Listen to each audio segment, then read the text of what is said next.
Yos, apa kabar semua para gabuters? Balik lagi dengan Kang Gabut. Nah, kali ini Kang Gabut akan membahas film Sejuta Umat yang lagi tayang di bioskop. Film apa itu? Not today.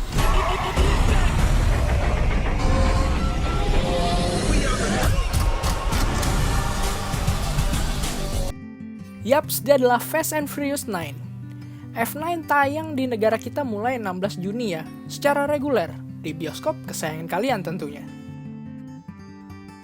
Sinopsis. Dominic Toretto menjalani kehidupan yang tenang dengan Letty dan putranya. Tetapi mereka tahu bahwa bahaya selalu mengintai. Kali ini ancaman itu akan memaksa Dom untuk menghadapi kesalahan dari masa lalunya jika dia ingin menyelamatkan orang yang paling dia cintai. Krunya bergabung bersama untuk menghentikan sesuatu yang dapat menghancurkan dunia. Serangan itu dipimpin oleh pembunuh paling terampil dan pengemudi yang sangat handal, dan juga merupakan saudara laki-laki Dom, yaitu Jacob. Review. Nggak terasa Fast and Furious udah memasuki seri ke-9. Lumayan banyak juga ya. Dan Kang Gabut adalah salah satu orang yang tumbuh dan besar bersama seri ini. Meskipun ada pro dan kontra dalam beberapa seri terakhir mereka, namun tak bisa dipungkiri bahwa animo penonton terhadap seri ini masih sangat tinggi. Kalau ngomongin cerita di seri ke-9, jelas kalian harus ingat bahwa ini adalah Fast and Furious, di mana mustahil bin mustahil adalah hal yang wajar. Jadi turunkan ekspektasi kalian tentang logika, rasionalitas, dan cerita yang terstruktur, terutama pada seri ke-9 ini. F9 hadir dengan beberapa kepingan masa lalu Dom bersama sang adik Jacob, melalui alur maju mundurnya di sepanjang film ini. Kemudian tim keluarga ini displit ke beberapa kelompok. Ini adalah dua hal yang sebenarnya nyaris mereka tidak pernah lakukan di 8 seri sebelumnya. Dan menurut Kang Gabut ini hal yang sangat positif. Dan juga kelompok yang dibagi ini ada kelompok perempuannya ya, Letty dan Mia. Lalu ada satu karakter yang di bawahan, satu kelompok yang menyelamatkan Dom waktu ditangkap, satu lagi karakter perempuan shipper yang merupakan villain kembali hadir di seri ke-9 ini. Ini adalah cara mereka memperkenalkan project spin-off terbaru mereka yang akan datang, di mana project ini akan diisi oleh para geng wanita. Ini bagus sih, jadi nanti pas film atau seriesnya tiba kita nggak bakal kaget lagi kan.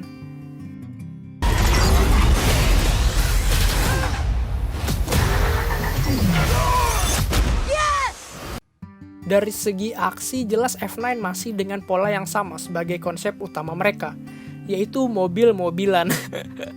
Adu cepat dengan para villain masih ada di sini. Adegan berantem antara Dom dan Jacob juga menarik. Gak biasa Dom mukul orang sampai ke bawah perasaan. Lawan saudara sendiri emang susah ya. Dari segi visual, F9 jelas jauh sangat meningkat. Teknologi visualisasi terbarukan membuat beberapa efek dalam aksi kejar-kejaran mereka makin terlihat real dan sangat menarik. Favorit yang Gabut jelas waktu adegan kejar-kejaran dengan truk ya. Terus truknya mau kebalik. Wah, itu momen deg-degannya dapet banget sih.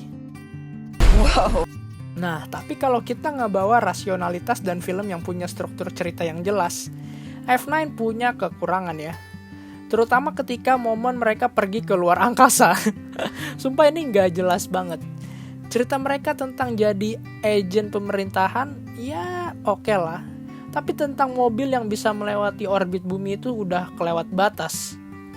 Hadirnya Han dengan alasan mati yang udah bisa ketebak, dan juga bagi kalian yang udah ngikutin seri ini dari awal, pasti setuju bahwa film ke-9 ini lebih gak jelas dari yang ke-8.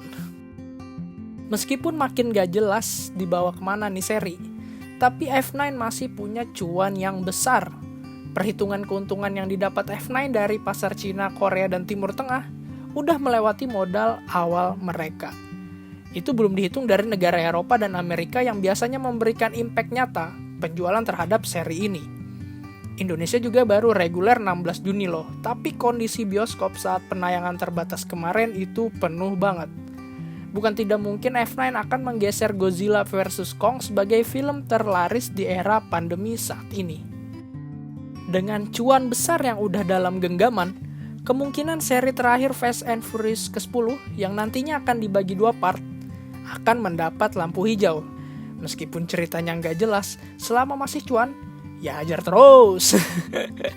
Tapi kalau Kang Gabut lebih suka kalau mereka bikin spin-off dari karakter sampingan lainnya. Biar seger aja gitu. Capek juga ngeliat Dom mulu. Kesimpulan. Sebelum menonton seri ke-9 dari Fast and Furious, pastikan kalian menurunkan ekspektasi kalian tentang rasionalitas, logika, dan struktur cerita yang jelas.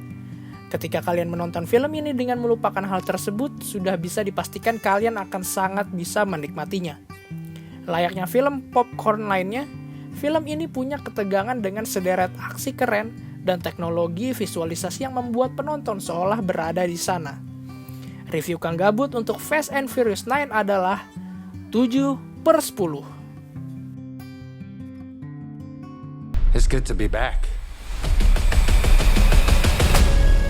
We'll see you soon. Yos, itu tadi reviewnya F9 ya. Nextnya kita bikin apa lagi nih? Tulis di kolom komentar ya. Dan jangan lupa untuk like, share, dan subscribe channel Gabut Slow, biar Kang Gabut makin semangat upload videonya. Sampai jumpa. Life is good. It's fast now.